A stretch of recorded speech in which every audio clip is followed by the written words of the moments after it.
Muy buenos días nuevamente, bienvenidos al Salón Auditorio del Senado de la Nación para conmemorar el Día Internacional de las Pymes. Hoy, 27 de junio, es la fecha anual que estableció la Asamblea General de las Naciones Unidas para que las pymes de todo el mundo celebren su día. En nuestro país tenemos muchos motivos para hacerlo, porque en Argentina las pequeñas y medianas empresas movilizan el 70% del empleo y representan el 99% de las empresas constituidas.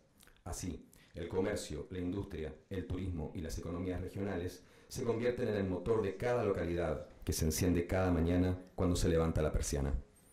Por eso nos preocupan las pymes, y en esta jornada especial hemos invitado desde la Comisión de Economías Regionales, Economía Social, Micro, Pequeña y Mediana Empresa, presidida por la senadora nacional Cristina Fiore Viñuales, a destacados periodistas de los principales medios gráficos del país que reflejan la actualidad del sector. Saludamos especialmente a la senadora nacional Silvia Jacopo, a la senadora nacional Norma Durango, al senador nacional Alfredo de Angelis.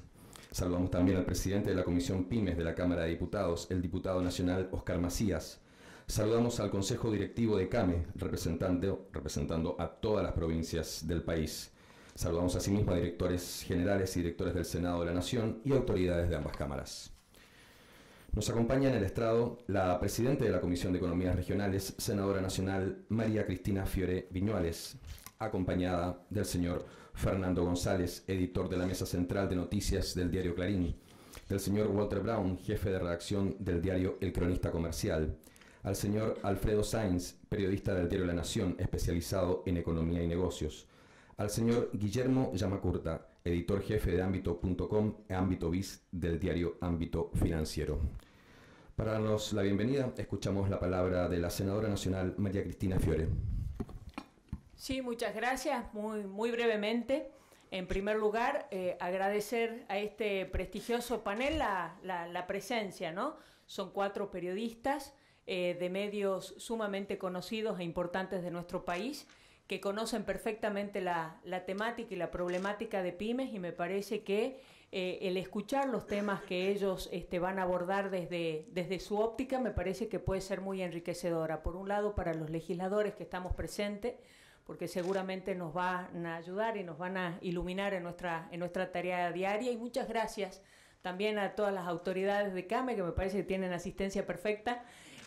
Muchísimas gracias por el acompañamiento. Dios quiera que podamos seguir trabajando en conjunto como lo estamos haciendo hasta ahora. Un aviso parroquial simplemente para los senadores: los proyectos de comunicación que tenemos pendientes lo vamos a pasar luego para la firma. Así que bueno, sin más, muchas gracias a todos por su presencia y los dejo en muy buenas manos. Muchas gracias, senadora. Escuchamos la exposición del señor Fernando González del diario Clarín.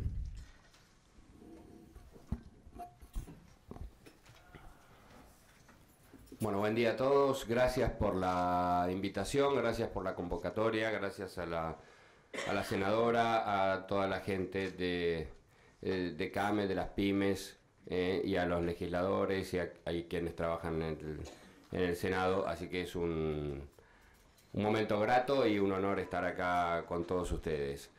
La idea era que habíamos planteado poder hacer una pequeña exposición sobre algún punto de vista político o económico, de actualidad, de ver cómo estamos justamente evaluando este momento de la Argentina, que no es fácil. Nunca es fácil, ¿no?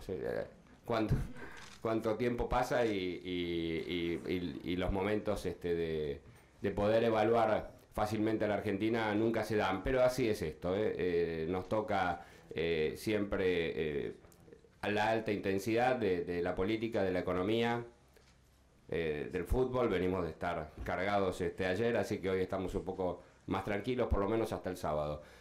Pero lo que quería preguntar era, ¿cuántos minutos más o menos para tener una... 15 minutos aproximadamente. 15 minutos, perfecto. Sí, perdón, y un agregado más. Cuando terminen las exposiciones, cualquiera va a poder realizar las preguntas que consideren pertinentes, y no solamente los senadores. También agradezco a Nahuel Guión la presencia, el presidente de la Cámara Pyme de Salta. Bueno, mi idea era exponer... Sí. Sí, sí, sí, sí. Quiero advertirlo para que no lo tomemos. No hay ningún problema. No hay ningún problema. Se sumó la senadora López Valverde de la provincia de San Juan. Muchísimas gracias. Bueno, en este caso yo elegí un poco una mirada que tiene que ver con la actualidad política, con algún componente económico. Estaba, digamos, hace algunos días, la semana anterior y todo, venía plasmando en algún editorial un poco esta mirada del momento que le toca a la Argentina.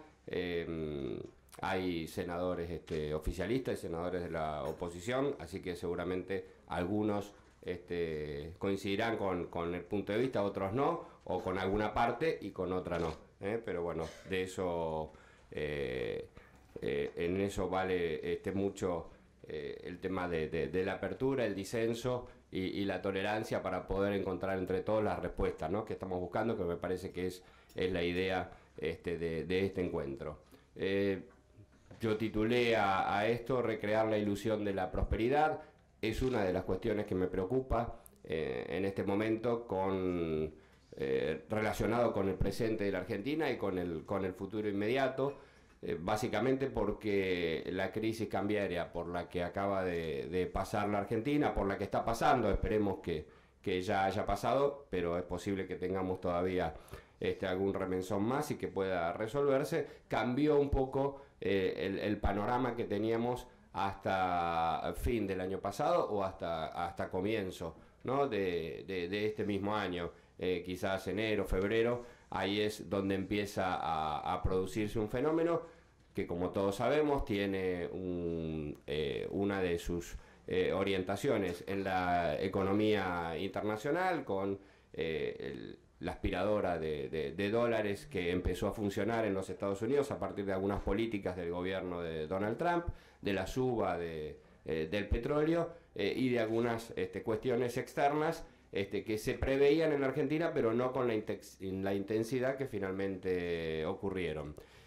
A eso hay que agregarle algunos componentes de la política local, algunos errores, a mi entender, del gobierno, sobre todo de anticipación de los hechos políticos, empezar a trabajar en un esquema electoral para el año próximo, cuando todavía no estaban bien sustentables las variables de la economía real en la Argentina. Esto produjo entre las últimas 3 semanas una devaluación superior al 40%, pérdidas de más de 10.000 millones de dólares en las reservas del Banco Central, una inflación que pasaba de una proyección del 22% a la proyección que tenemos hoy del 27%, que todavía no sabemos si eso es un piso o un techo, y una caída del crecimiento por este impacto. El primer impacto es además un fenómeno interno que tampoco teníamos en cuenta, que es el de la sequía en algunos sectores de la Argentina, que impactan en la productividad agropecuaria, y que ayer, a través de las cifras oficiales, nos informan que tenemos una caída, la primera caída en 13 meses de la actividad económica. La Argentina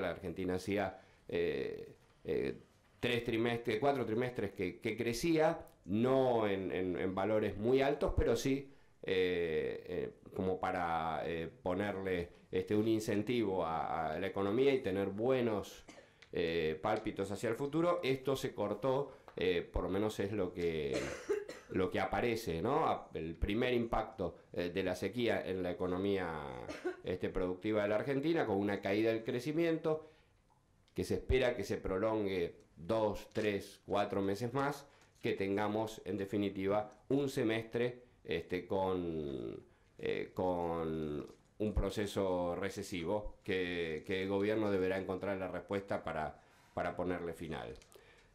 Esta es la situación nueva, ¿sí? Esta es la situación nueva. Podemos llamarle el cisne negro como es costumbre, cada vez que hay un episodio no advertido, ¿no? Que tiene raíces externas e internas, pero esto es lo nuevo que viene a impactar sobre la situación política. fue tan grave en un momento la crisis cambiaria que el gobierno se vio obligado a buscar un prestamista de última instancia para dar una señal a los mercados, para dar una señal a la sociedad sobre el valor del dólar, y de allí salió la decisión del presidente y del gobierno actual de hacer el acuerdo con el Fondo Monetario. Fueron días de zozobra, fueron días donde nos volvimos a preguntar cuál era el futuro de los argentinos a partir de la suba del dólar, y donde se hicieron comparaciones con los momentos anteriores de la Argentina, ¿no? Y para una coalición gobernante, como es este momento de Frente Cambiemos, la primera comparación, justa o injusta, era con la anterior coalición gobernante no peronista que había estado, que era la Alianza en el año 2000 y 2001. Así que, digamos, esas fueron las primeras comparaciones. En las comparaciones, yo digo que tiene 4 ventajas este momento a aquel momento del 2001. El primero es que el presidente Mauricio Macri es un dirigente de mayor poder resolutivo que el que tenía el presidente del 2000, que era Fernando de la Rúa. Creo que después se verá con el tiempo si la decisión de ir al fondo como prestamista de última instancia es acertada o no. Los resultados van a marcar eso, los resultados económicos y los resultados políticos para el futuro político de Macri, pero tomó una resolución en un momento de complicación financiera muy alta. La situación ahora está un poco más calma y vamos a ver si en el mediano plazo esa calma consigue transformarse en sustentabilidad financiera y después sustentabilidad económica. Con todas las internas que están a la vista de la coalición del Frente Cambiemos, a Macri y al gobierno en general no le gusta llamarla coalición, pero es lo que es. Con todas las internas que están a la vista, apareció el radicalismo planteando una política, la necesidad de un cambio de políticas con los aumentos en los servicios públicos. Apareció Elisa Carrió al frente de su partido, también reclamando en la misma línea algunas cuestiones, y de todos modos esas internas son de mucho menor intensidad que las que tuvo la Alianza en su momento, donde había un enfrentamiento muy muy fuerte entre el presidente de la Rúa, el vicepresidente Chacho Álvarez, Raúl Alfonsín, que estaba al frente del radicalismo, la misma Elisa Carrió. Era una intensidad de enfrentamiento interno mucho más alta que la que tiene hoy el Frente Cambiemos. Esa es una segunda ventaja respecto de aquel momento de la política. La otra ventaja es, en octubre, el oficialismo ganó las elecciones legislativas, se convirtió o ratificó su condición de primera minoría, hizo buena elección en varios distritos importantes, y cuando uno lo compara con aquella alianza había perdido las elecciones legislativas del 2001, que después deriva en la crisis política y económica y en el final del gobierno de la alianza. Y el otro factor, el cuarto factor que yo digo diferencia a este momento de aquel, es que en aquel momento no era el oficialismo el que controlaba los distritos más importantes, sobre todo la provincia de Buenos Aires, y ahora sí, ¿no? La coalición gobierna la provincia de Buenos Aires, gobierna la ciudad de Buenos Aires, y eso es un dato a tener muy en cuenta, ¿sí? Porque le permite sobre todo un manejo territorial. Todos sabemos que cuando las crisis suben en intensidad, los líderes territoriales tienen más poder que los funcionarios, ¿no? Por ahí un gobernador vale mucho más que un ministro, o un intendente de un distrito importante vale más que un secretario de Estado. Es así, puede ser justo o injusto, pero es lo que sucede cuando hay esas crisis. Bueno, en este caso el gobierno el oficialismo controla la provincia y la ciudad de Buenos Aires, lo cual siempre es una garantía. ¿Cuál es la dificultad que tiene el gobierno? Además de la crisis financiera, la crisis cambiaria y la complicación de que el efecto de la crisis financiera se traslada a la economía real. ¿Cuál es la complicación política? Es que tanto en la elección de 2015 como en la elección de 2007, donde triunfa el oficialismo actual, en los votantes, cuando uno analizaba las encuestas y cuando uno analizó las encuestas posteriores a la elección con las motivaciones del voto, que son muy interesantes, tienen menos rating, porque cuando ya pasó la elección, ya está el resultado, nadie quiere saber demasiado por qué votó la gente. Lo importante es que votó, ya está, ganamos, perdimos, si el gol lo hizo Rojo o Messi, ya no es tan importante. Pero para nosotros es muy interesante conocer las motivaciones del votante. Y en las dos elecciones la motivación del votante tuvo que ver con una expectativa de mejora a mediano y a largo plazo. Una expectativa de futuro. Tanto en la elección presidencial de 2015, con sus elecciones a gobernador y demás, como en la elección legislativa del 2007, la mayoría de los votantes por el oficialismo tenía una expectativa. No sé si estoy tan bien ahora, pero creo que voy a estar mejor en el futuro. Esa es la percepción que ahora está en riesgo. Esa es la complicación que tiene el gobierno y esa es la chance que tiene la oposición, que el votante duda, ¿sí? Duda de cuál va a ser su situación económica en general y su situación económica en lo personal. Uno ve las encuestas y esa percepción que estaba bien en el momento de la elección empezó a bajar a partir de febrero y no ha dejado de bajar en este tiempo, y ese obviamente es el factor que el gobierno tiene que corregir y encontrar la respuesta, y es el factor que puede darle una victoria electoral a la oposición el año que viene. Así que es el factor a estudiar, a entender y a seguir por todos nosotros. Decíamos que el acuerdo con el Fondo Monetario fue la vía que encontró Macri para encontrarle un principio de solución a esta situación. Otros han propuesto otras soluciones, ¿no? Uno escucha economistas, dice, podríamos haber ido a pedirle al Tesoro de Estados Unidos, ¿no? Hay que ver si el Tesoro nos hubiera prestado, ¿no? El fondo sí nos prestó y en un interés más bajo que el de mercado, lo cual lo hace viable, y otros directamente dicen no era necesario. Con poner con mayor fortaleza en juego las reservas del mercado se hubiera podido calmar la plaza financiera y no hubiera sido necesario ir al acuerdo con el fondo. Esa discusión, la respuesta a esa discusión va a estar seguro en el éxito o el fracaso que tenga la política del presidente y del gobierno. Y ese resultado lo vamos a ver el año próximo.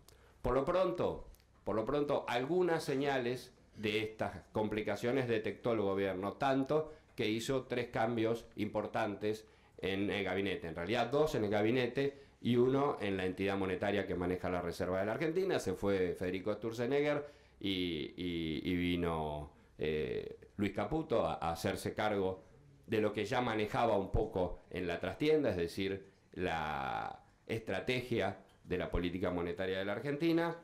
En el caso del Ministerio de Energía se fue Juan José Aranguren, que defendió la suba de tarifas muy fuerte, que fue muy criticado por los aliados internos de la coalición de gobierno, y fue reemplazado por Iguacel, que es un funcionario que venía creciendo al cargo, en el manejo de vialidad, venía siendo observado como un funcionario con éxito en la gestión allí en el área donde está Guillermo Dietrich y que tiene que ver con el funcionamiento de los servicios públicos.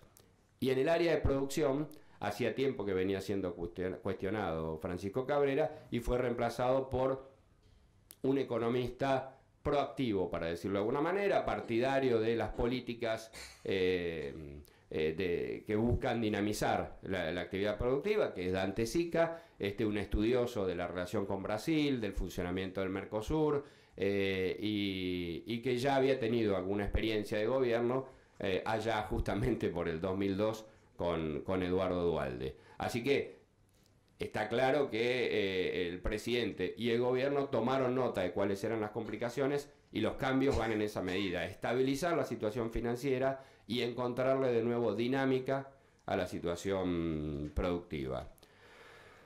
¿Qué es lo que viene el año próximo? Y viene un año electoral, ¿no? El desafío para Macri, el desafío para el gobierno es lo que decíamos. En términos económicos, en términos financieros, volver a encontrar un mercado estable, volver a dar señales mucho más confiables, no solo a los mercados, sino a la sociedad, porque la variación del dólar es algo que inquieta a todos los argentinos. Los argentinos somos expertos en detectar señales de crisis, y el aumento del dólar para todos es una. Podrá ser acertado o no, pero es justamente lo que sucede. Y está la posibilidad de la reelección, que para mi gusto tanto Macri como María Eugenia Vidal como Horacio Rodríguez Larreta empezaron a jugar antes de tiempo, cuando se empezó a hablar allá por febrero de la triple reelección. Bueno, allí está la pregunta del millón para el gobierno. ¿Estará en condiciones la economía y la situación política de Macri para que pueda aspirar a su reelección el año que viene? Esa es la búsqueda que está haciendo el gobierno con los cambios que ha hecho, leyendo la situación económica, financiera y política de determinada manera y haciendo los cambios en esa línea. Está claro que lo que busca es que el gobierno esté más tranquila la plaza financiera y el año que viene pueda haber una economía en marcha. Esta es la única chance que tiene Macri de ser reelecto. Mejorar sus índices de imagen positiva, mejorar sus índices de imagen de gestión, y sobre todo mejorar esa percepción que decíamos. Macri podrá aspirar a su reelección y podrá ser reelecto el año que viene si la economía le indica a los argentinos que pueden seguir mejorando, en general y en la economía personal. Si esa percepción no se produce, seguramente se le va a hacer muy difícil y va a haber otras alternativas políticas, ¿no? La primera que uno piensa, si a Macri no le da para la reelección, es que el espacio, la coalición, preserve la posibilidad de seguir en el gobierno mediante otro candidato. Obviamente que los dos jefes territoriales, María Eugenia Vidal y Horacio Rodríguez Larreta, son los que aparecen al frente de una posibilidad. Si la situación económica le impide a Macri aspirar a su reelección, también va a ser muy complicado para cualquiera de ellos dos poder tener una perspectiva electoral mejor que la que habría podido tener Macri. Y del otro lado está el peronismo que está tratando de resolver su liderazgo, que amaga a tener posiciones de unidad en algunas cuestiones de estrategia política, pero que todavía no se avisora cuál puede ser el cuadro o la oferta política que presenta el peronismo. Si volverá a ser una oferta por duplicado, como fue en realidad por triplicado, porque hay que sumar a la oferta de Cristina y de Sergio Massa que hubo el año pasado en las legislativas, la de Florencio Randazzo, que se llevó 5 puntos y que le posibilitó al gobierno ahí sacar una diferencia más interesante.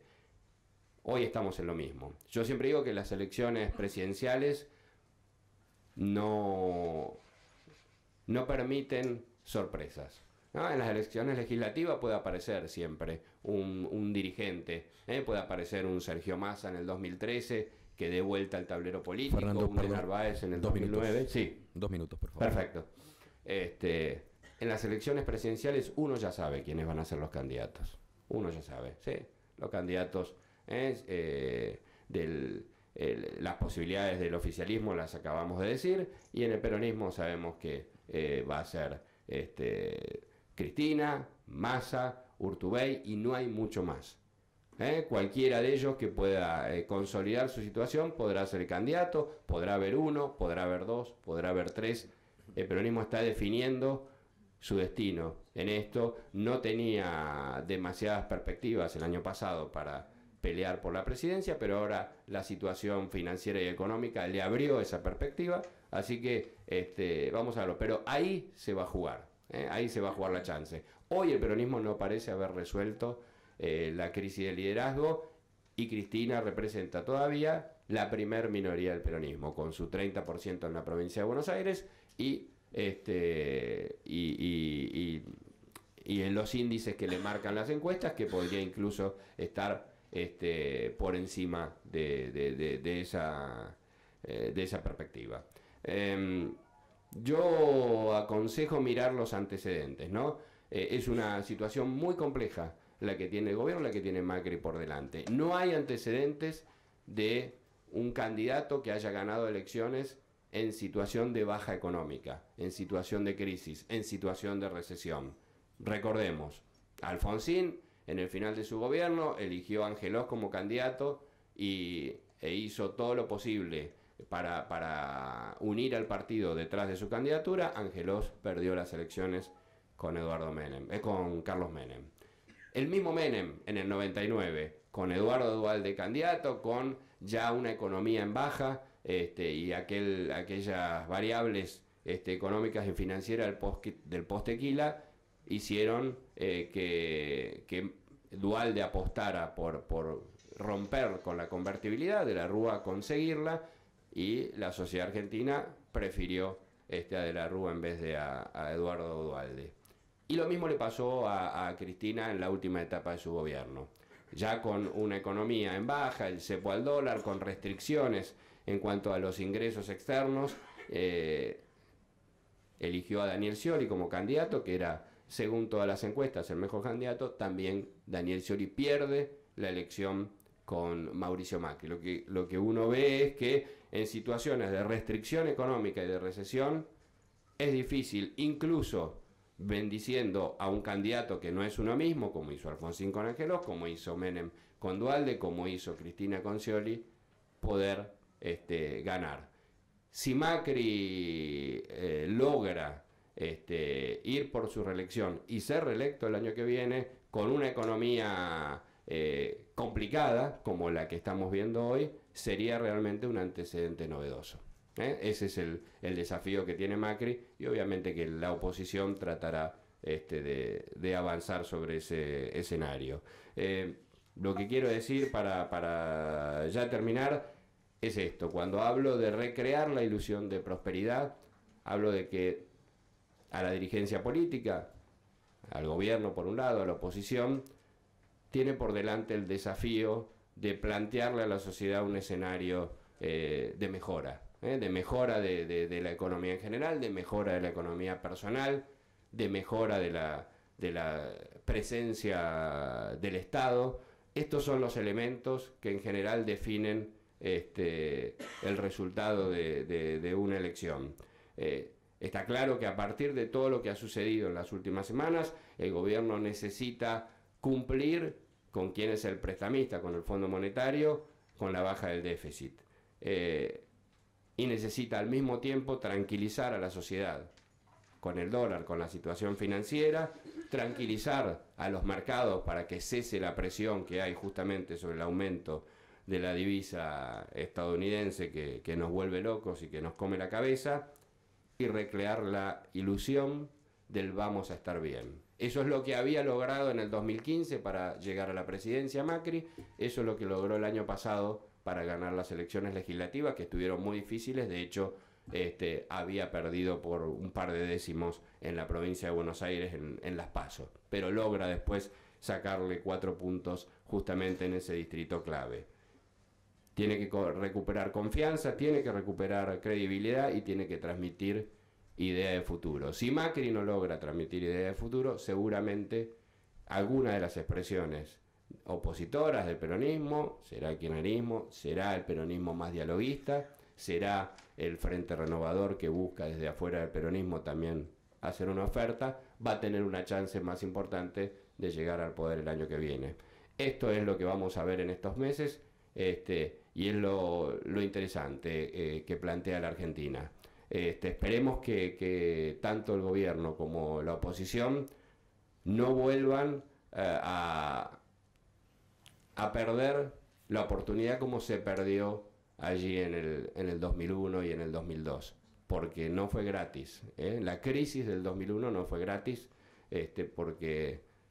porque la devaluación fue del 300% y la pobreza aumentó del 52%, y quedamos ya retratada la Argentina con 1/3 de la población debajo de la pobreza. Que en la disputa electoral no caiga la sociedad justamente como víctima de esa disputa. Este es el desafío para uno y para otros, y creo que por una vez la Argentina lo tendría que hacer bien. Eso es lo que esperamos tanto de gobierno como de la oposición. Gracias.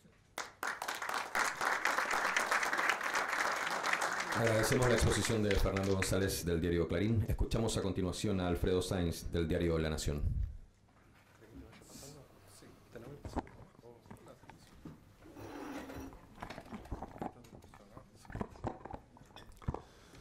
Bueno, muchas gracias a la gente de CAME, a los senadores. Yo soy periodista del diario Nación, estoy en economía y vengo a hablar un poquito del futuro del comercio. Es un encuentro PYME, el comercio es una parte importante. Y quiero hablar un poquito de qué está pasando afuera, qué está pasando acá en la Argentina.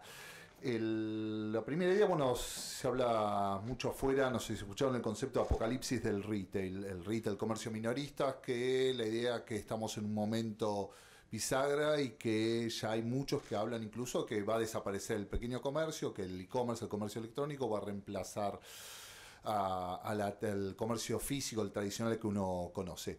Lo que yo me voy a contar acá un poquito, que creo que no es así, no es que estamos frente a un apocalipsis, frente a una historia ya con final determinado, sino frente a una situación de reconversión o muerte, digamos, un poquito más, titulando más periodísticamente, la idea es siendo o cambia o ahí sí muere, pero hay una posibilidad de cambio.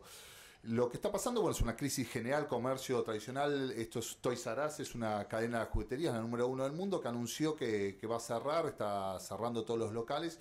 Situación económica, no es por un tema de crisis, o está muy fuerte en los principales mercados del mundo, no es el dólar, crisis cambiaria, no es lo que vivimos acá en Argentina, sino es un cambio de paradigma comercial. Hay unos nuevos enemigos, que es básicamente esta empresa Amazon, pero también otros jugadores. Acá localmente Mercado Libre lo que está provocando es una migración de la clientela, la gente que iba a comprar tradicionalmente al comercio oficio, que iba a un shopping, a un local en la calle, está pasando a comprar online.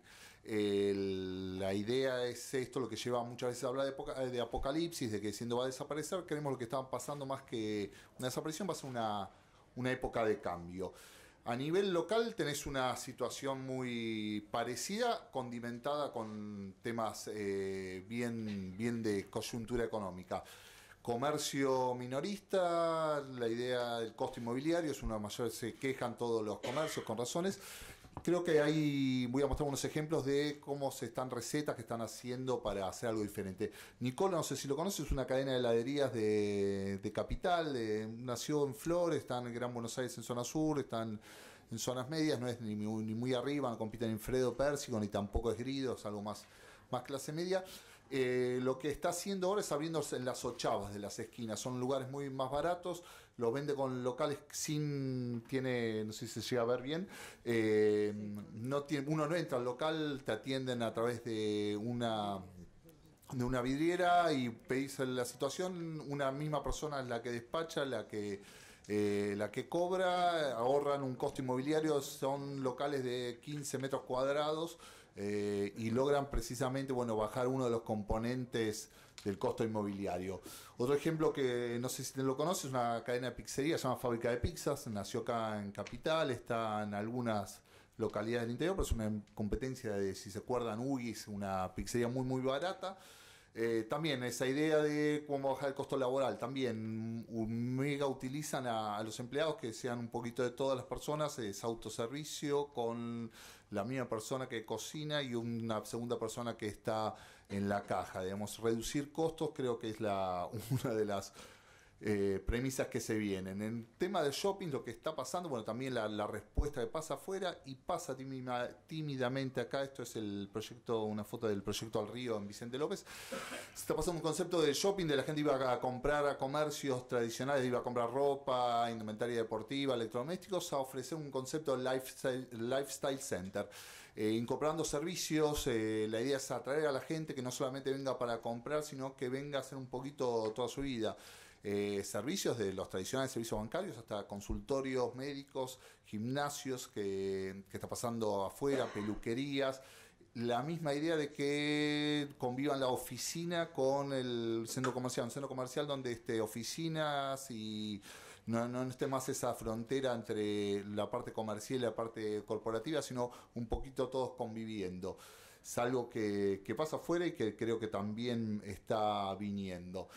El costo extra de Instagram, la mayor queja cuando uno habla con comerciantes minoristas, de CAME, es un tema de las redes sociales, como la competencia, cómo adecuarse. Esto es en Estados Unidos, muchos restaurantes, como está la idea de que la gente va a comer, los millennials, las nuevas generaciones, va a mostrarse cuando va a comer, es preparar el entorno como si fuera atractivo para hacerte fotos de Instagram. Ya la gente no solamente elige ir a comer, además las nuevas generaciones, por lo que come, la calidad de comida, sino también por el lugar que se puede sacar una foto, que quede linda la foto para subirla.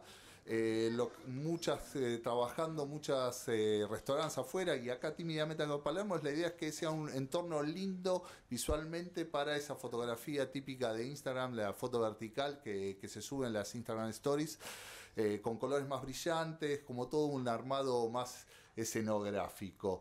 El showrooming de Rival Aliado. El showrooming es algo que había surgido la gente de Cámara de Comercio, es ese concepto diciendo, la gente se prueba un producto en un local físico, querés comprarte unas zapatillas, vas al local de Nike o Adidas, elegís el modelo, elegís que te calce bien, que sea el talle tuyo, lo anotás y dices, no me lo voy a llevar, voy a seguir viendo, y va y la compra por Mercado Libre o una plataforma, y lo compra online porque puede conseguir un poco más barato. Mucha bronca del comercio minorista diciendo, me están utilizando y después no me compran a mí. Bueno, esto llegó para quedarse. Lo que están haciendo las marcas es montar más que los locales, las grandes marcas y afuera especialmente, montar esos locales en la calle, la calle Florida, el shopping center, que sea un lugar que la gente vaya a probarse, que no tenga que estar engañando al vendedor diciendo, no, que estoy llevando a ver, pidiendo, sino mostrarlo diciendo proactivamente, esto es un lugar para mostrarse. Después la compra la concretás online. Pasar lo que era un rival, pasarse un aliado. En todo esto creo que lo que estamos viviendo es una situación de nos guste o no nos guste, los cambios están, y lo que tenemos que hacer es adecuarnos a esos cambios y de un punto de vista también adecuar la legislación para que esa manera de considerar esos locales que hoy sean más un objeto de una experiencia, capaz que de tener una tributación diferente, digamos, ya considerar que ya no son locales comerciales, sino locales comerciales publicitarios. Esto es un parque deportivo, es una tienda, me interesó contarlo, es una casa de deportes que juega con esa idea que le importaba a Estados Unidos, de que la gente cuando va a querer comprarse unas zapatillas las quiere probar. Entonces tiene como una pista para correr, tiene aerobásquet, pero lo interesante es que esto está ocurriendo en Ituzaingó, ¿no? Esto no es Los Ángeles, esto es una cadena de deportes nueva, se llama On Sports, que juega con esa idea de la experiencia. En Ituzaingó se jugó a hacer una inversión grande, diciendo, vos querés probarte unas zapatillas, un pantalón, una pelota de fútbol, diciendo, bueno, tenés acá donde probarla realmente. La tecnología, bueno, llegó a las góndolas, esto es algo, uno lo escucha, pero de a poco, bueno, Amazon, que es el gran jugador, ya está abriendo supermercados donde uno compra con el celular, no compra con el celular realmente, en el sentido no aceptan cash, no aceptan tarjetas, sino uno vía la aplicación del celular, y donde no hay cajeros, uno va cargando el changuito inteligente, y cuando pasa por el escáner con el changuito, ni tiene que sacar las cosas, y esto se le acredita, se le debita en su cuenta de Amazon, y no hubo nadie. Tiene un desafío ya desde el punto de vista del empleo, pero también es algo que llegó hoy incluso ya tímidamente, más allá del tema de legislaciones comerciales, de sindicales. Está pasando algo en supermercados. Acá en Buenos Aires tenés ya supermercados que trabajan con el auto, la caja que uno se autofactura. Creo que es algo que romper un poquito de prejuicios y adaptarse, que es lo que se viene, nos guste o no nos guste, lo que va a pasar. Aplicaciones, bueno, también es el otro concepto, la idea de que ya uno va a tener que empezar a utilizar y a convivir con el celular dentro del comercio, dentro de un supermercado, dentro de un shopping. El concepto, esto yo no sé si lo conocen, esto es el modelo Uber, lo puse desembarca en el supermercado. Esto no es en la Argentina, es en Chile. Esta señora de una remera roja es de una empresa llamada Corner Shop. Corner Shop es una aplicación donde uno sube que quiere comprar, hacer su compra de supermercado, comprar una gaseosa determinada, la elige todos los productos y hay una persona que es una persona independiente que recibe en su celular diciendo yo estoy cerca de tal supermercado, yo elijo comprar por coto. Y quiero que me la entreguen en una hora con una ventana muy reducida, entre las 4:30 y 5 de la tarde en mi casa. Y hay una persona que está cerca de un coto, que trabaja para Corner Shop, va al supermercado Coto, me elige las cosas que yo quiero, las pone en su bolsa, paga con una tarjeta especial, la pone en su auto y entre 4:30 y 5 de la tarde me la lleva. Hoy en Chile, si vas con esta cadena Corner Shop, si ves de 10 personas que están en la fila, hay 3 que están comprando para otra persona. En la Argentina está desembarcando con otra empresa llamada Mercadoni, muy tímidamente, empezó hace unos meses, pero también es algo que vamos a verlo. Estos son aliados a diferente, no tiene el conflicto de Uber con los taxis, porque a los supermercados les interesa, es el comprador que la termina generando quien sea, tiene un costo para el comprador, acá son 40 pesos, pero bueno, tenés una ventana, si bien todos los supermercados te están haciendo el delivery no sé si usted lo viene, tenés una ventana muy amplia de horarios que muchas veces no te sirve, uno necesita algo mucho más reducido. Bueno, esto es algo que se viene. La realidad virtual del mundo de la moda. Esto es Nordstrom, que es una cadena, creo, americana, pero también esta ahora leí que es Zara. Uno puede estar la prenda en la vidriera, escaneas con el celular y vos ves un modelo que se lo pone, incluso uno lo puede adaptar para que sea con su cuerpo, pone sus medidas, 1,85, 90 kilos, y escanea y va a ver cómo le queda la ropa a ese holograma que es parecido en teoría al cuerpo de cada uno. Hay que ver si uno mentimos en eso, en las medidas que uno ponemos, pero si uno dice la verdad parece que funciona bien. Bueno, y para el final de Doc Soso, bueno, el tema del free delivery, que sea gratis, es algo que se va a venir cada vez más.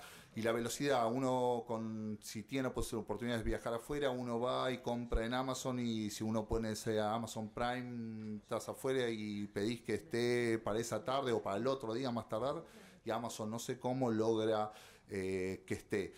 Eso genera una barrera muy alta para todo el resto. Si uno el que probó Amazon y te funcionó, hoy por hoy la gente no solamente quiere en su casa, sino quiere muy rápido y en un horario muy preciso. Ajustar sí o sí todo el tema de entrega, el delivery, porque si no se va a poder competir, la gente se enoja mucho, ya tiene un parámetro muy alto de calidad de servicio. Bueno, y esto la idea un poquito de a todo hotel le llega su Airbnb, es una frase que escuché alguna vez a un publicista, me pareció muy interesante. Aún a todos, en todos los rubros, el periodismo también lo estamos sufriendo, a todos nos llegó la renovación, la obligación, un competidor nuevo que no lo teníamos en radar. Yo trabajo en un diario de papel, que originalmente veníamos papel, y cada vez vemos que nuestros lectores siguen estando y pues se están yendo online, primero a la computadora, al celular. A todos nos va a pasar, no vale la pena quejarse, preocuparse sí, pero bueno, tenemos que adaptarnos y cambiar. Muchas gracias.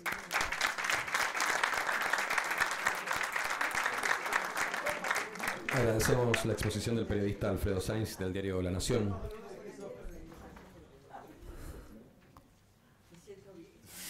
Yo también. Escuchamos a continuación la exposición del señor Walter Brown, jefe de redacción del diario El Cronista Comercial.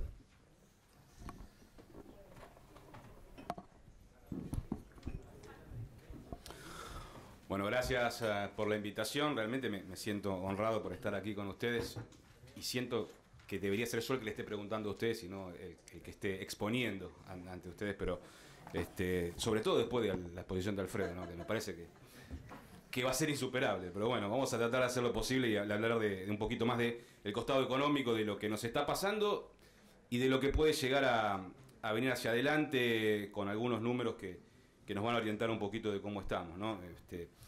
Hay que tomar el punto de partida de la situación económica que está atravesando el país, que fue finalmente el fin del año pasado, con la famosa conferencia de prensa en la cual el gobierno terminó de sincerar de alguna forma los niveles de inflación que estaba atravesando el país, modificando las metas de inflación, si bien todavía no estaban alineadas con lo que decía la mayoría de las consultoras económicas, se acercaban un poco más a la realidad de ese momento, pero que sorprendieron evidentemente al mercado, no solamente por el sinceramiento de las metas, sino por lo que vino con el sinceramiento de las metas, que fue la decisión de bajar las tasas en un momento en que la inflación estaba subiendo. El resultado de eso lo estamos viendo en el día de hoy y en los últimos meses, ¿no? No fue bien recibido por el mercado este anuncio.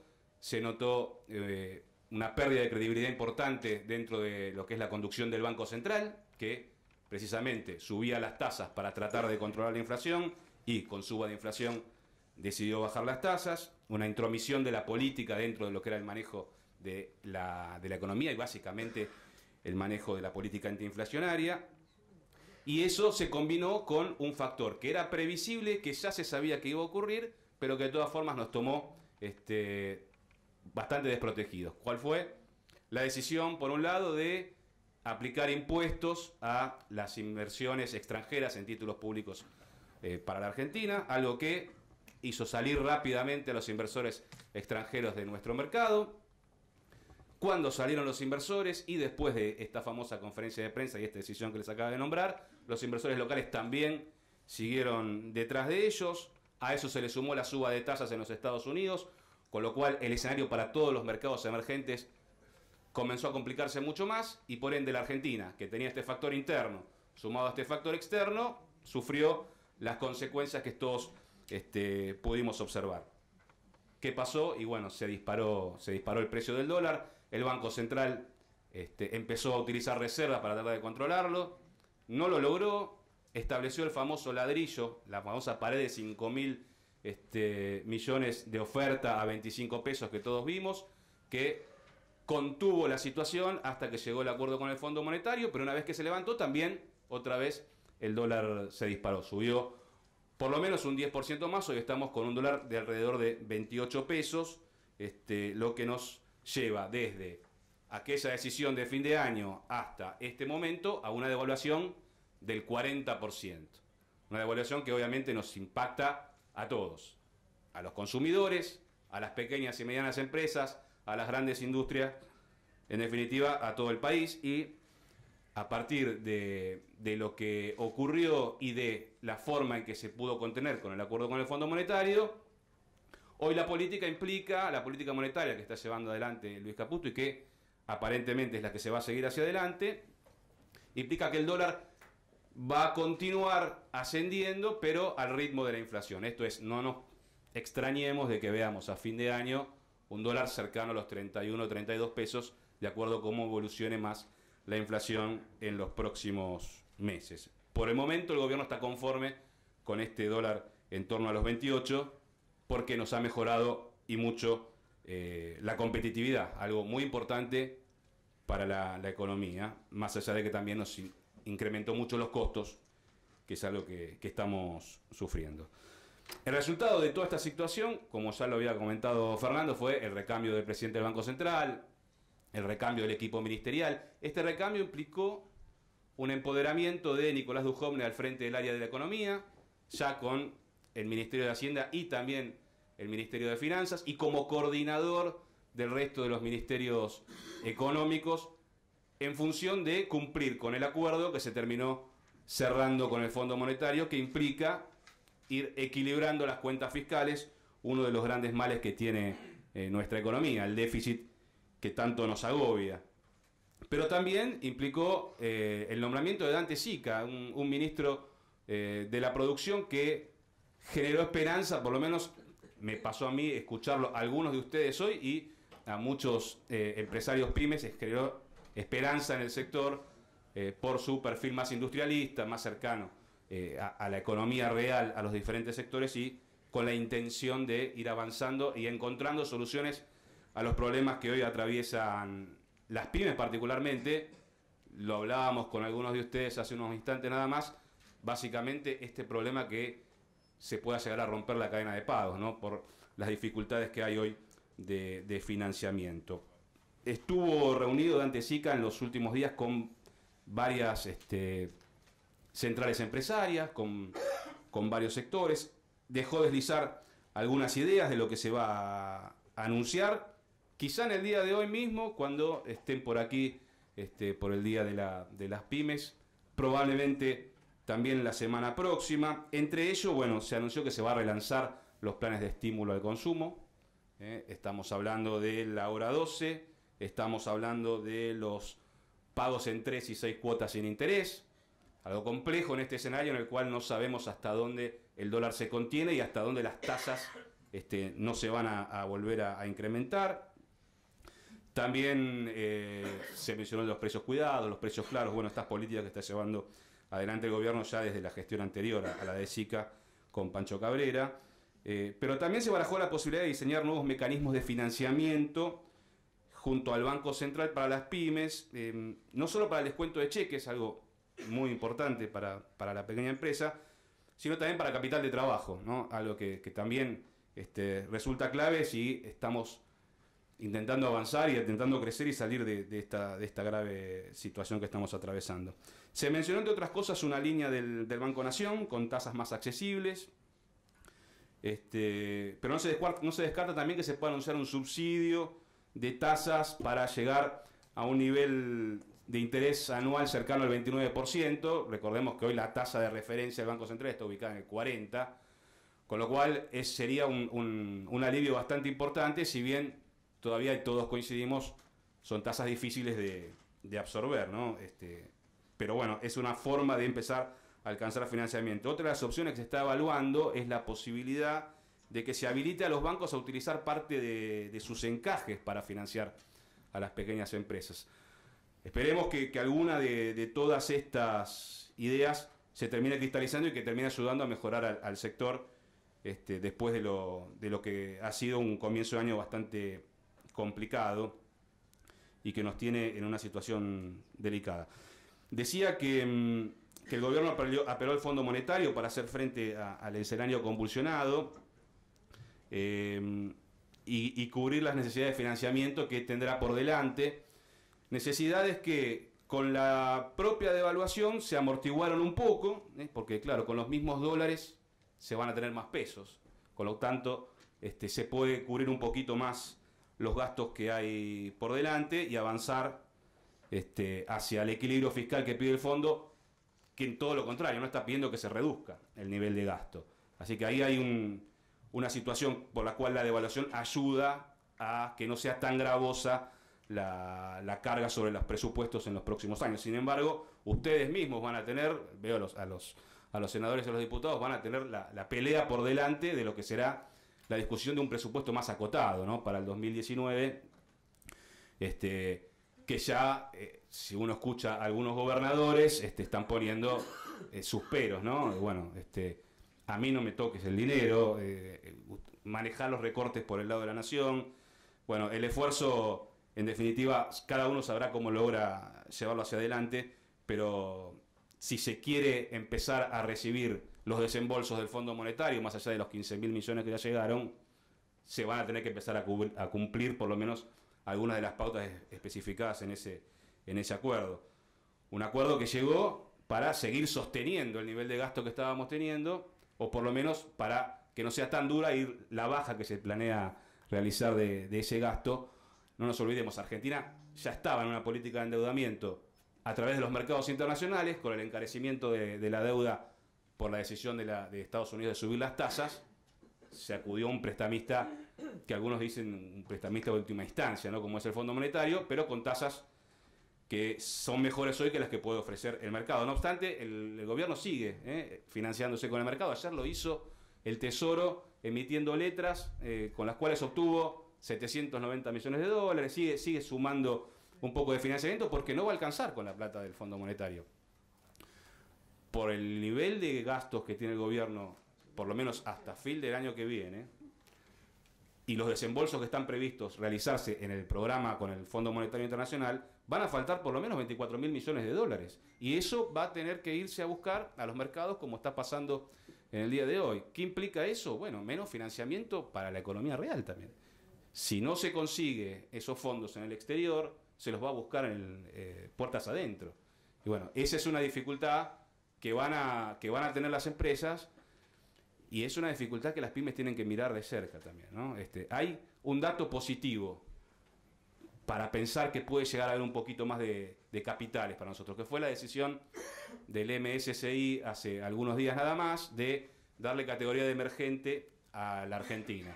¿Qué implica eso? No que nos va a llegar plata a cada una de las empresas chicas que estén en la Argentina, sino que van a recibir más capital aquellas que cotizan en el exterior, básicamente las que cotizan en Wall Street.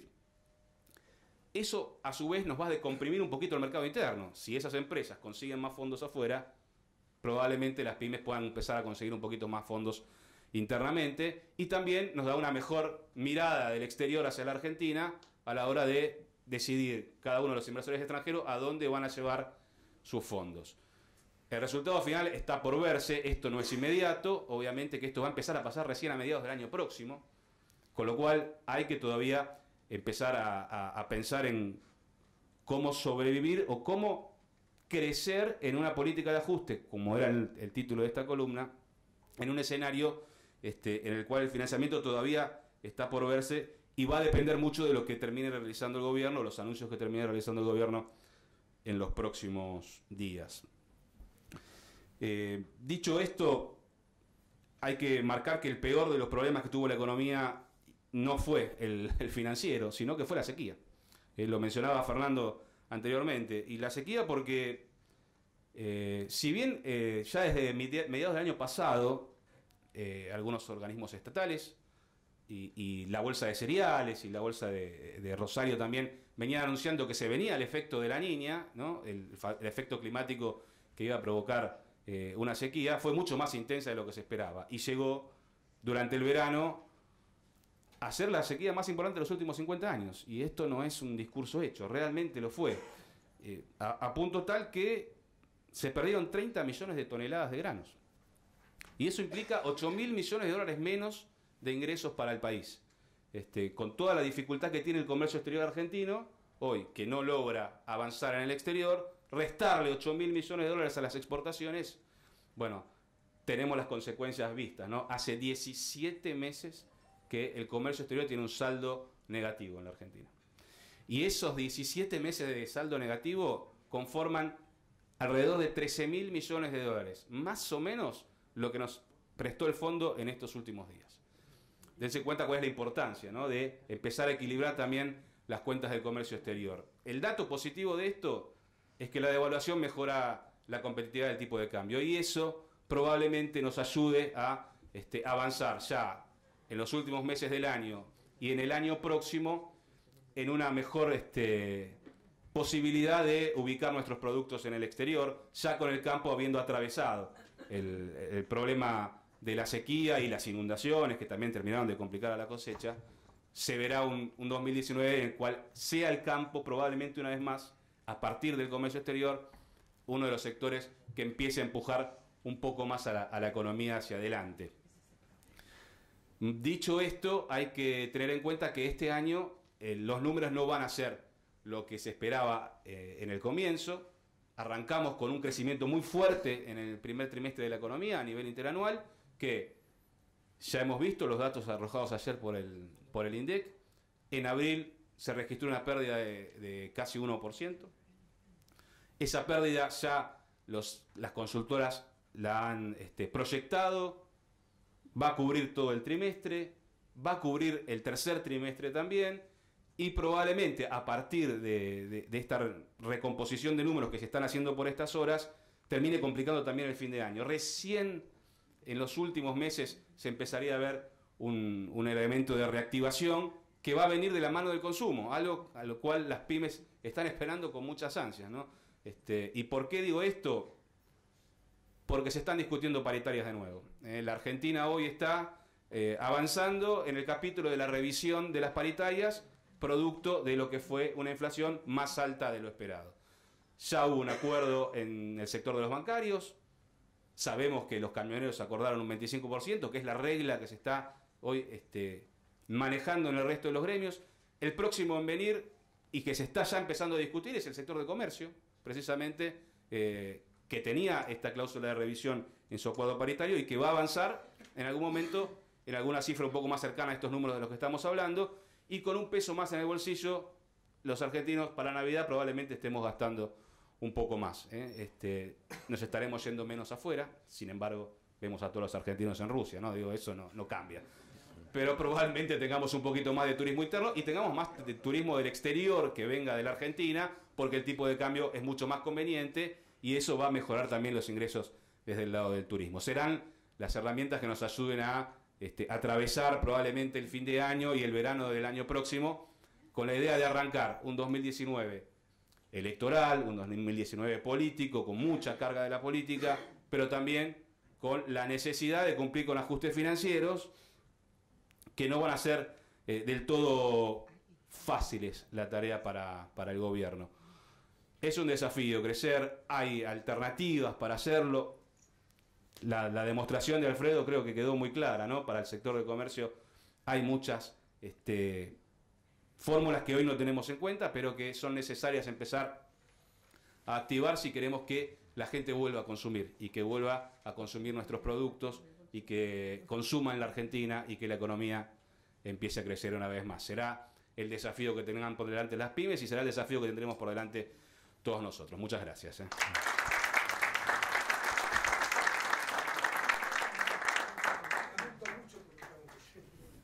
Agradecemos la exposición de Walter Brown, del cronista comercial. Escuchamos a continuación a Guillermo Gamacurta, de Ámbito Financiero.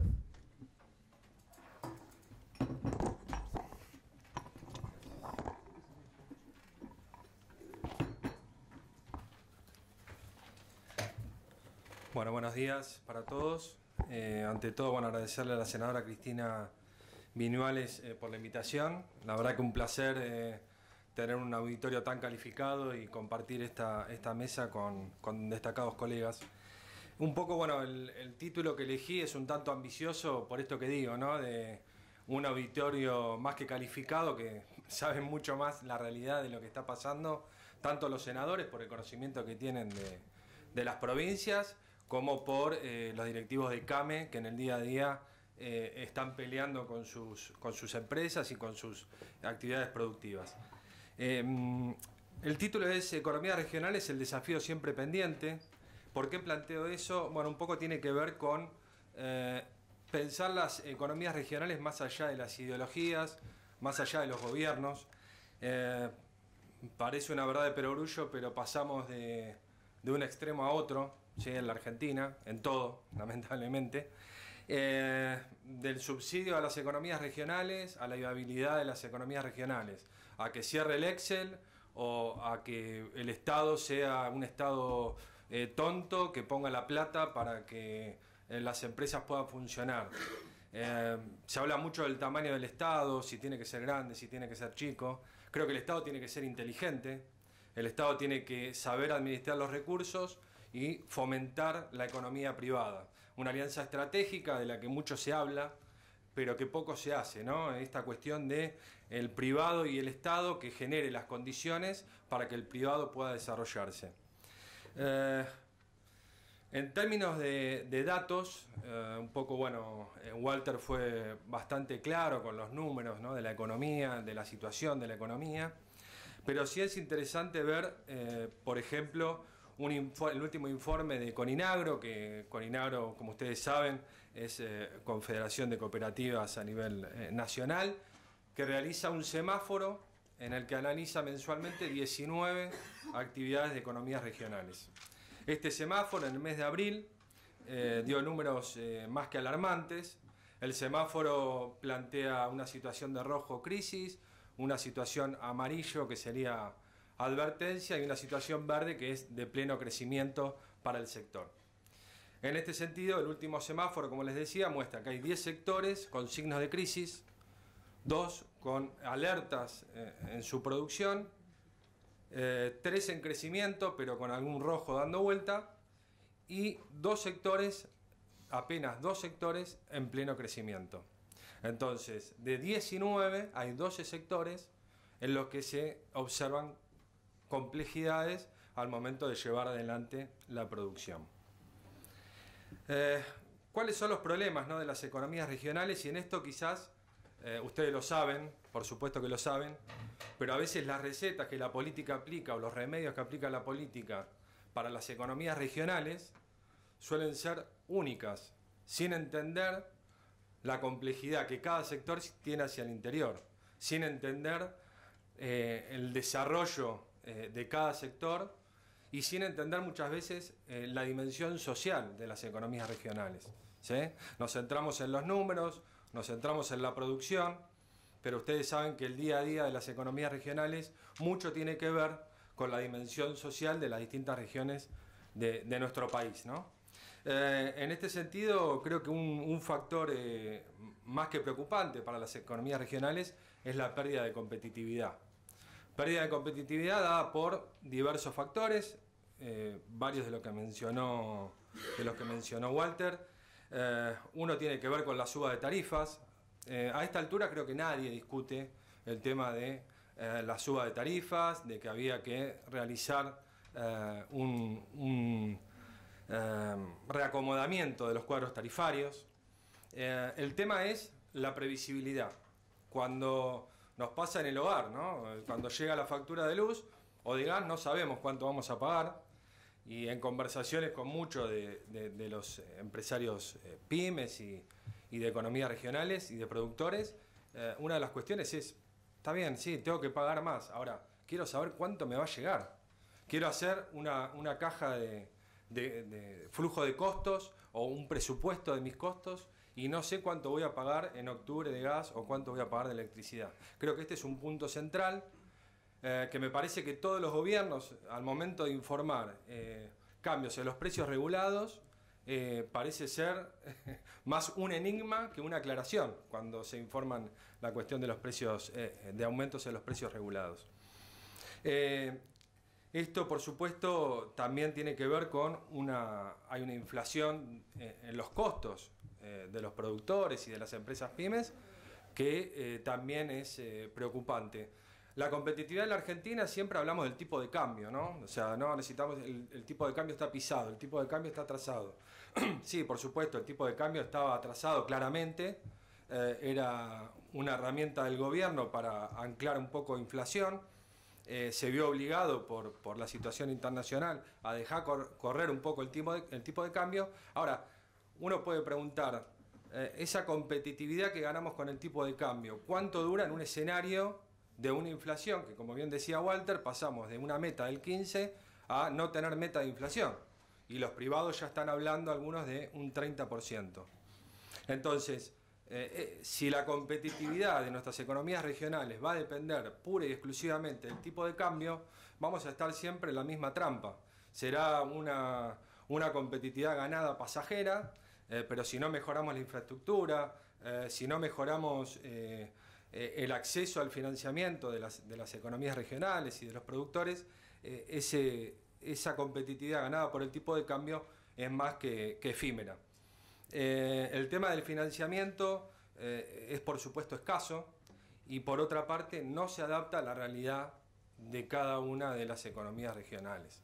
El sistema financiero argentino es reducido, pero más allá de eso hay falta de capacidad para entender cómo funcionan las unidades productivas en la Argentina. Debería haber, explorar el sistema financiero, herramientas de financiamiento que se adapten a esa realidad.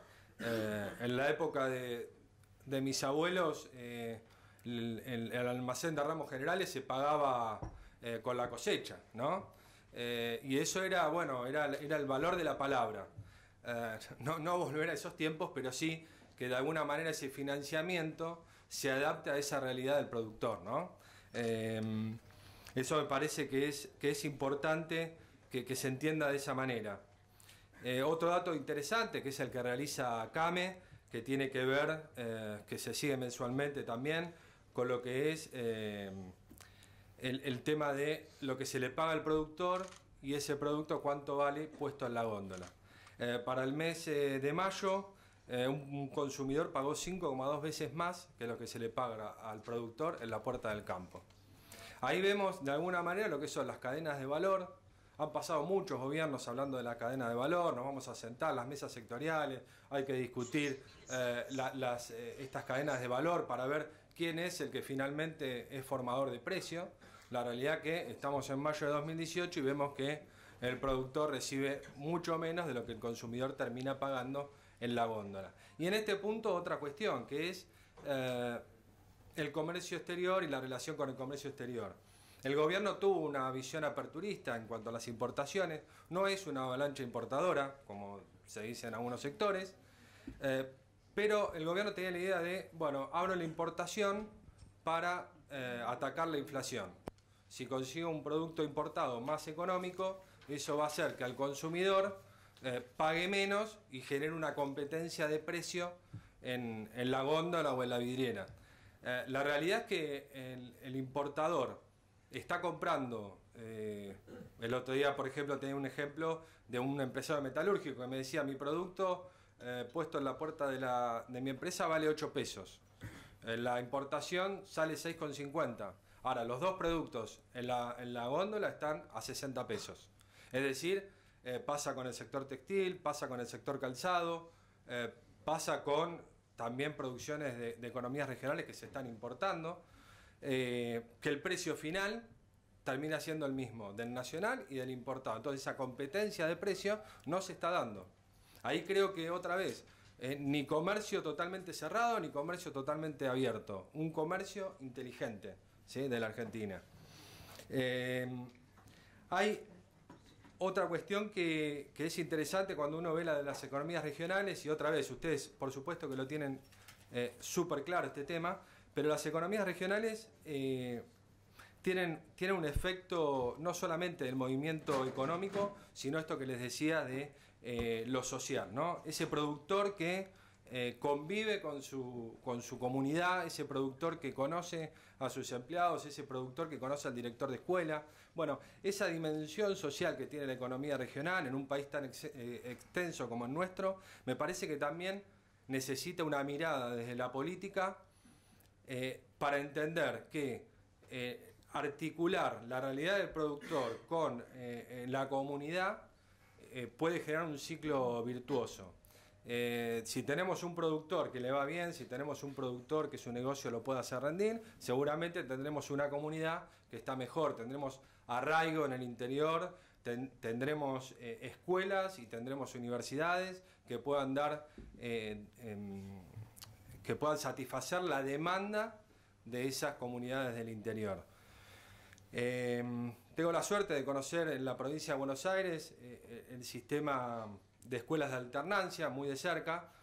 Hay un trabajo que a veces los funcionarios, los legisladores deberían, no es una crítica que se entienda mal, pero deberían bajar un poco más a la realidad de esas escuelas, por ejemplo, en donde la comunidad tiene un rol muy activo, ¿no?, en la formación del alumno.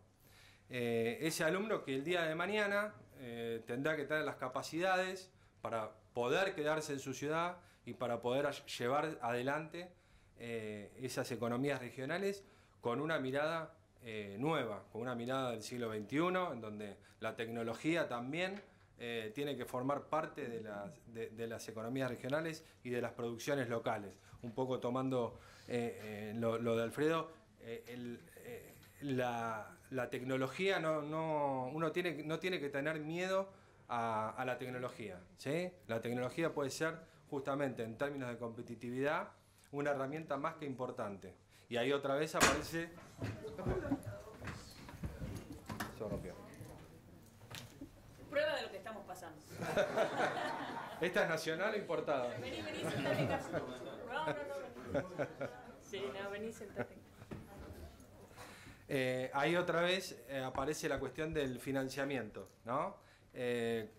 con los niveles de financiamiento que tenemos en la actualidad de tasas, se hace muy difícil esta cuestión.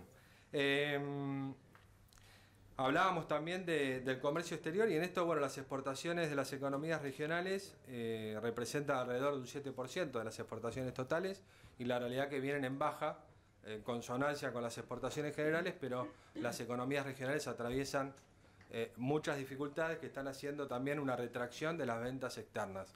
En este sentido, las economías regionales sabemos que son mano de obra intensivas, y en eso también creo que tiene que haber un ayornamiento bueno, digo, tenemos convenios laborales que son bastante antiguos, creo que hay que atacar, el gobierno tiene la idea de trabajar sobre eso, está dando una pelea abierta con gremios fuertes, con Moyano, y en ese sentido creo que ese es un camino a recorrer también. No hay que quitar quizás derechos, pero sí ayornar leyes laborales o convenios laborales que a veces dificultan, ¿sí?, el tema de la competitividad. Creo que el tema del arraigo es un tema fundamental, y en esto, bueno, la educación pasa a ser central.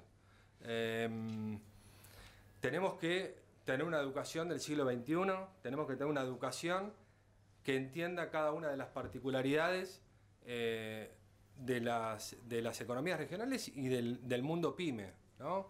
Muchas veces uno habla con empresarios pymes, a veces segunda, tercera generación, y todavía la profesionalización de esas pymes no llegó. Y en el trabajo interno también es importante, ¿sí? El productor, el empresario pyme tiene que hacer un trabajo puertas adentro, ¿sí? Más allá del Estado como articulador de política pública, es necesario que puertas adentro también se trabaje, ¿sí?, para profesionalizar la actividad. Si, volviendo al principio, digo, bueno, entonces tenemos ese desafío siempre pendiente de las economías regionales. Se declama mucho sobre las economías regionales, a veces se desconoce la realidad de cada uno de los productores, y eso me parece que cuando hablamos de política de Estado, de política a largo plazo, claramente el tema de economías regionales, dado la geografía de nuestro país, claramente tiene que ser una política de Estado. Creo que este es un desafío no solamente de los oficialismos, sino también de los legisladores y de la oposición, de entender que este es un tema central para el desarrollo de nuestro país. Y en este sentido la economía regional está atravesado por todos estos temas que estuvimos mencionando, la infraestructura, la logística, la energía, bueno, el financiamiento. Todos estos temas son sobre los que hay que legislar y sobre los que hay que avanzar para poder darle a la pyme, porque también, bueno, la pyme es un tema que me apasiona, darle a la pyme y darle al pequeño productor el lugar que tiene, ¿sí? Hemos vivido una pelea con el campo en donde se hablaba de los grandes pools de soja, ¿no? Y hoy las unidades productivas en todo el país son de 150, 200 hectáreas. Entonces, cuando el funcionario está desconectado de la realidad, es muy difícil generar política pública. Un empresario pyme me contaba una anécdota muy reciente que contrató a un exfuncionario del gobierno anterior para que lo asesore en términos contables y económicos. Se le rompió una máquina, estaba de recorrida con el funcionario y dice: esta máquina la tengo parada porque tengo que comprar una pieza, tengo que importar una pieza. Entonces el funcionario le dice: claro, esta era la queja de ustedes, que nosotros teníamos cerrado todo el comercio y ustedes no podían importar bienes de capital. Entonces, digo, el funcionario, 2 años y medio después de haber dejado su cargo, entendió lo que es tener cerrado el comercio para la compra de insumos o bienes de capital que son básicos para la producción. La macroeconomía, creo que Walter dio sobrados números de lo que va a ser la economía. Se vienen 6 meses complejos, 6 meses donde el propio gobierno está reconociendo que va a haber una economía un tanto fría, recesiva, ¿sí? Pero bueno, esperemos que la macro empiece a colaborar también, porque están los problemas puntuales, y yo diría estructurales de la Argentina, pero cuando la macro en la coyuntura no ayuda, eso se visualiza mucho más y el productor y el pyme lo sufre mucho más. Para cerrar, creo que la agenda política entonces tiene que empezar a las economías regionales como un eje integral en la dimensión económica y en la dimensión social. Un equilibrio entre estos dos factores me parece que es la clave para que las economías regionales no solo recuperen el terreno perdido en estos años de malas políticas o de políticas erráticas, sino que tengan un futuro promisorio, y eso por supuesto que va a tener un efecto dinamizador para la economía nacional. Muchas gracias. Agradecemos la exposición de Guillermo Gamacurta de ámbito financiero. Ahora abrimos espacio para preguntas. Quien así lo estime necesario, por favor, levanta la mano y le alcanzamos el micrófono.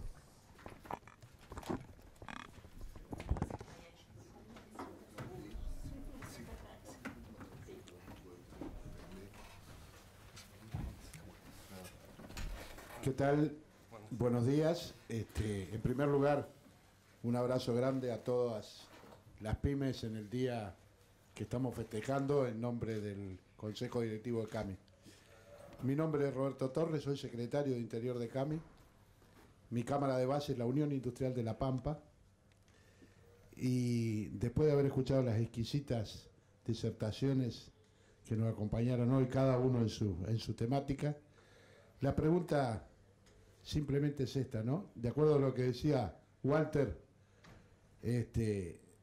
a ver, estamos hablando de que pensamos que el dólar va a ir acompañando el ritmo de la inflación y que vamos a llegar con un dólar a 30, 31, 32, tasas que hoy nos estamos moviendo con el 40%. Y hablando como hombre del interior y de las pymes, que no es la pyme esa de 200, 300 empleados, estamos hablando de las pyme. La pyme de 10 empleados, 11, 5, 4, 20. ¿A dónde vamos a parar? Esa es la pregunta.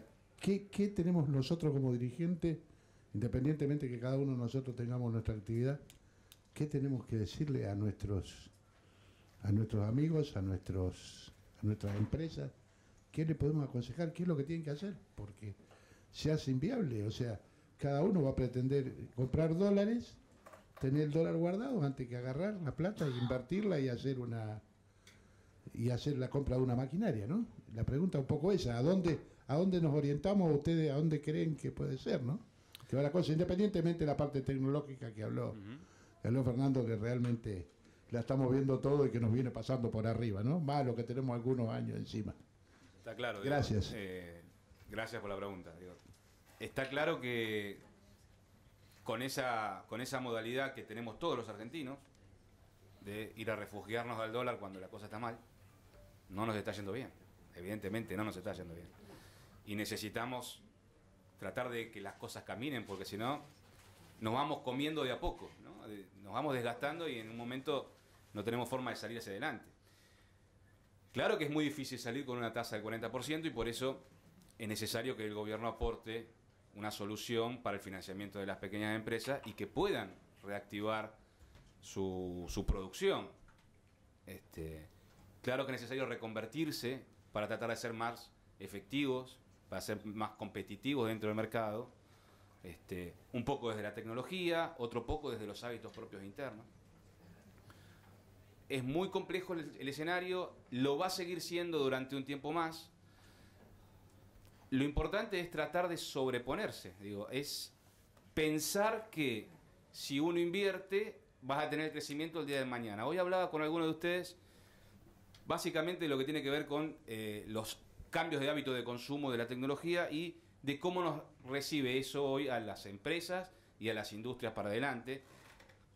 Hay una modificación evidente, por ejemplo, en el ámbito laboral, que hoy hay determinados conocimientos que tenemos que ya no nos resultan útiles para esta modificación de hábitos de consumo que también tenemos todos, ¿no? Y tenemos que empezar a adquirir esos conocimientos para poder utilizarlos y que el consumidor venga a comprarnos. Ahora, ¿qué estamos haciendo para formar a nuestros trabajadores, a nuestros jóvenes, para que el día de mañana, cuando estemos ya en condiciones competitivas y tecnológicas de aprovechar eso, tengamos al personal calificado para poder utilizarlo? Prácticamente nada. Digo, hay una cuestión de formación también acá que hay que atender y en el cual las empresas son un factor clave. Hoy usted va a las universidades y se encuentra con que la capacitación es más o menos la misma que teníamos hace varios años atrás, cuando la tecnología todavía no había avanzado tanto como avanzó hoy. Entonces, hay cosas que hacer en el mediano plazo y hay cosas que hacer en el corto plazo. En el corto plazo es esperar que el gobierno nos dé una mano a las empresas para poder financiarnos y poder salir de esta situación y empezar a aprovechar la mejora del consumo que tendría que llegar a venir a partir de la devaluación y a partir de la mejora del poder adquisitivo a fin de año. Y hay cosas de mediano plazo que tenemos que hacer entre toda la sociedad que tiene que ver con adaptarnos a los nuevos tiempos, en formarnos, en estar capacitados para poder no perder esa carrera, que ya la vemos que en muchos países las tenemos, en Chile las tenemos, en Brasil, veía algunos ejemplos que daba Alfredo y recordaba haber pasado por locales de ese estilo, pero que todavía en Argentina estamos muy atrás, ¿no? Y estamos muy atrás en la ciudad de Buenos Aires, donde debería haber mucha más actividad, y estamos muy atrás en el interior del país, donde tarda más en llegar la ola, ¿no? Entonces, tenemos que estar pensando no solo en el corto, sino también en el mediano y en el largo plazo, porque si no, el problema que tenemos hoy lo vamos a tener mañana, lo vamos a tener pasado, y en el día, cuando nos queramos dar cuenta, ya no tenemos forma ni fuerzas para reponernos. Es lo que pienso. Por favor. Hola, buenos días. Muchas gracias a Cristina Fiori por esta invitación y, como dijo recién Roberto, feliz día a todas las pymes y esperemos que sigan siendo más. La verdad que todas las exposiciones nos dieron un pantallazo de una realidad argentina muy fuerte. Cuando hablaba Alfredo sobre la situación política, la verdad que a nosotros nos gustaría que, más que ver cómo la prioridad es cómo se ganan elecciones y la potencialidad que tienen las elecciones, nos gustaría que la potencialidad esté puesto en el resultado económico y en el crecimiento de nuestro país. Cuando habló Walter, que nos planteaba esta realidad económica que tenemos, la verdad que cuando se difiere a lo que nos estaba diciendo Guillermo en el tema de que no pasa únicamente por estar siguiendo el dólar como competitividad, porque a la larga la inflación nos come, tenemos que hablar de competitividad real regional. Nosotros regionalmente los países que tenemos a nuestro lado son países que están dentro del mismo contexto de subdesarrollo. Estamos muy lejos en todos los parámetros de competitividad. Entendemos la coyuntura nacional, pero si no ponemos en el mediano y largo plazo, como recién decías, Walter, un proyecto de realidad de competitividad en el marco de lo que tiene que ver con la parte impositiva, con la parte de los costos laborales llamado aporte y contribución, no estoy hablando de salarios para que no se confundan, y si no planteamos también el costo de la logística y el tema inflacionario, nos vamos a encontrar que hace un rato se estaba hablando de la problemática que nos plantea el FMI con relación al equilibrio fiscal. Yo creo que como país deberíamos tomar como responsabilidad que esto no es un problema del FMI, esto es un problema nuestro. O sea, nosotros ser equilibrados en las cuentas públicas no tendría que venir a decir alguien de afuera a decir cómo nos tenemos que administrar. Nosotros tenemos que estar exigiendo, y es más, hoy nosotros necesitamos superávit fiscal para crecer en el mediano y largo plazo, pero no porque sea una cuenta matemática, sino porque todos los desequilibrios que tenemos en competitividad están producidos por el problema del déficit fiscal. Nosotros necesitamos las pymes en este momento que nos bajen los parámetros para ser competitivos con la región. Y la única forma de bajar es que tengamos superávit fiscal. Entonces se nos está yendo en la política, que nos explicaba muy bien Fernando, cómo juega la política en contra de lo que tiene que ser la realidad del crecimiento. y un crecimiento que es tan asimétrico en nuestro país que se ve a través de los conglomerados del Gran Buenos Aires, Capital Federal y los 2 o 3 centros más importantes. Nosotros en el interior tenemos permanentemente una absorción, una aspiradora de recursos de nuestro interior hacia estos grandes centros. Hoy en día, cuando uno hace el análisis del PBI, van a tener que el 70 y pico % los generan estos centros. Pero resulta ser que el petróleo, el gas, el turismo, todo, cuando uno analiza toda la economía, no tienen esos centros la productividad de esto que estamos hablando de PBI, sino que están las grandes facturaciones acá, esta asimetría o esta ventaja entre el que produce y el que vende, facturan acá. Y hoy en día vemos acá en Buenos Aires, parece ser que a nadie le importa, porque ya el filtro está puesto, y vemos dormir 2 o 3 personas por cuadra en algunas calles de Buenos Aires como si fuese nada. En los últimos años, en las últimas décadas de democracia, que podemos hablar en serio, que podemos hablar que tenemos los pantalones largos, seguimos viendo que millones de personas del interior se vienen para acá porque parece ser que este tema de que atienden en Buenos Aires, esto es así. Y sin embargo tenemos cadenas de supermercados que van a las provincias, que van al interior y van únicamente con departamentos de compra. No van con departamentos de venta, no van con departamentos de compra.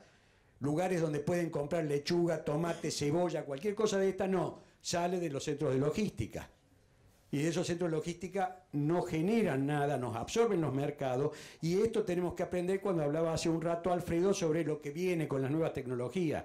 Las nuevas tecnologías no siempre son todas, tenemos que adaptarnos, sí. Pero también es cierto que las nuevas tecnologías no las producimos en Argentina. Vienen y nos aspiran dinero también, así como nos aspiran en el interior las grandes empresas de Buenos Aires, con las nuevas tecnologías nos aspiran del exterior los recursos de Argentina. Y hay una cosa que también, y esto deberíamos tener un espacio común entre el Senado, entre las normas y los que generamos las actividades, deberíamos tener un espacio común porque la verdad que para que las pymes funcionen necesitamos consumidores. Y si las nuevas tecnologías nos quitan en puestos de trabajo, evidentemente que no vamos a tener consumidores con dinero suficiente para generarlo, tenemos que regular estas cosas. Entonces, de alguna manera, la intención es ver cómo podemos generar un proyecto de mediano y largo plazo que sea lo más parecido a lo óptimo, más allá de la coyuntura, pero ponerlo en el escenario para decir tenemos que ir para este lado como país, no únicamente que siempre la política nos marque el camino en función de la coyuntura política y no de la realidad económica. Entonces esto, yo a veces con ustedes que representan al periodismo más encumbrado en nuestro país, ¿cómo podemos hacer para que también nos ayuden a plantear este tema como pyme para poder lograr ese objetivo? El objetivo de poder tener un proyecto común de crecimiento en función de una Argentina posible, siendo el país con más recursos naturales por habitante en todo el mundo. Y que hoy en día estemos de rodillas, que siempre estemos pidiendo y siempre estemos analizando de cómo cubrimos la parte política por sobre las necesidades reales de crecimiento. Eso yo me gustaría saber si es posible tener un ámbito periodístico donde podamos tener la seriedad de este manejo y donde se pueda instalar en una sociedad que hoy en día lo único que demanda es pasarla bien, porque cuando te tocan te dicen, no, pero a mí no me toques. Y esto es lo que nos pasa como realidad. Y este es el tema que creo que tenemos que cambiar para ser un país serio y con futuro. Yo, sinceramente, desde CAME quiero decirle muchas gracias, Cristina, por esta invitación y decirles que estamos dispuestos a colaborar con ustedes en esto que le estamos pidiendo, en lo que sea necesario, y creo que nos merecemos, para nosotros y para nuestros hijos, tener un cambio. Lo hicieron posible nuestros abuelos. Argentina fue ejemplo, fue un país poderoso. ¿Qué nos pasó? Y evidentemente que hemos equivocado el camino. Entonces, tal vez entre todos deberíamos encontrar el punto de unión. Gracias. Perdón, estamos sobre la hora, les pedimos muy breve, por favor, las respuestas. Muy breve, yo para responder esto, porque es muy interesante. Hace 6 años me tocó estar con un grupo de periodistas en Chile, en una reunión que nos ofreció, un desayuno que nos ofreció Piñera, que era el presidente. Entonces, era un lunes en el Palacio de la Moneda, el domingo había perdido el oficialismo las elecciones en Santiago y Valparaíso, las dos intendencias más fuertes. Chile crecía al 4,5% y la verdad es que las variables macroeconómicas de Chile eran bastante buenas, comparada con la Argentina de hoy eran geniales. Pero el tipo había perdido las elecciones en los dos municipios, al año siguiente tenía la elección presidencial a la que no iba a ir él porque no hay reelección, pero que iba a ir un candidato propio y tenía miedo de perderlas. Cosa que efectivamente sucedió al año siguiente y perdió la elección presidencial. Y no se explicaba por qué. Él nos preguntaba por qué si Chile, bajo mi gestión, crece al 4,5% y esto está ordenado, pierdo. Era lo que no podía. Y tiene un paralelismo un poco con la situación nuestra de hoy, ¿no? Esta cuestión de la teoría del derrame que no funciona si no se empuja el balde, ¿no? Es así, era en Chile y él no lo terminaba de comprender. Había un porcentaje importante de ese crecimiento que no se trasladaba a los sectores más pobres de Chile, ¿no? El crecimiento lo disfrutaba solo un sector y no había una actividad productiva dinámica como para que los sectores del más bajos de la pirámide social pudieran crecer, pudieran evolucionar en la movilidad social. Es el desafío del gobierno hoy. Cuando vos planteabas esto, nosotros, obviamente que es más una pregunta para que responda Antesica que para que responda a nosotros tratamos de marcar las cuestiones que vemos, los errores, las debilidades de la gestión desde el lugar donde estamos. Pero a mí me da la sensación que el gobierno actual ha tenido respuestas para los sectores financieros, los sectores más altos, más desahogados económicamente, ha tenido respuestas para los sectores más bajos, los que están protegidos por los planes sociales y una serie de coberturas que tiene el Estado, pero hay un sector intermedio dinámico que tiene que ver con las pymes en cuanto a lo empresario y con los cuentapropistas en cuanto a la dinámica del trabajo, donde no hay respuesta, no hay una buena oferta, y allí es una dinámica que involucra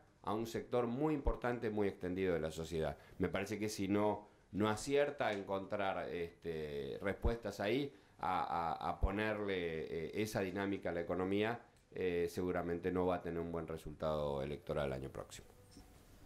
Hola. Muchísimas gracias. Discúlpeme, terminamos con las preguntas porque estamos sobre la hora para una comisión. Por favor. Invitamos a la senadora Cristina Fiore, al diputado Macías, por favor, a la Junta Directiva, al Consejo Directivo de CAME, a acercarse al estrado para hacer entrega de diplomas a nuestros expositores.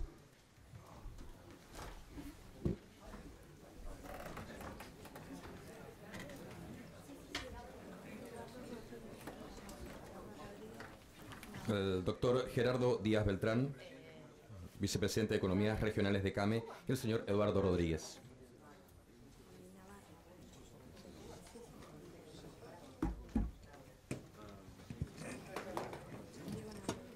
El señor Diego Navarro también está presente, se acerca por favor. Y hacemos entrega de diplomas y reconocimientos a nuestros expositores hoy.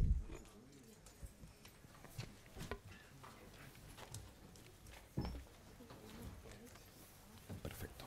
Al señor Alfredo Sainz, periodista del Diario de la Nación. Bien, el diputado Macías hace entrega del diploma.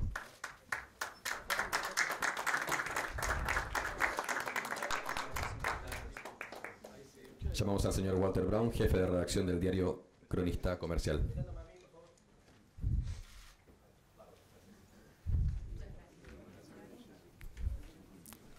Hace entrega la senadora Fiore.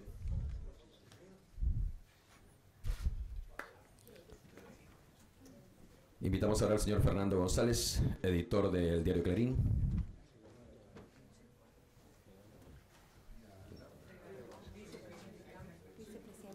Entrega al vicepresidente de CAME, señor Navarro, hace entrega del diploma.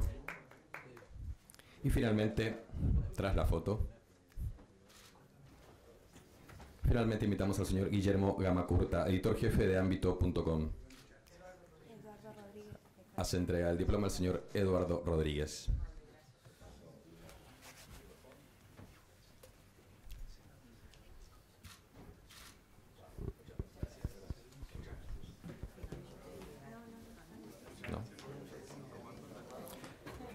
De esta forma vamos por terminada esta jornada de conmemoración del Día Internacional de las Pymes. Muchísimas gracias por acompañarnos. Que tengan muy buenas tardes.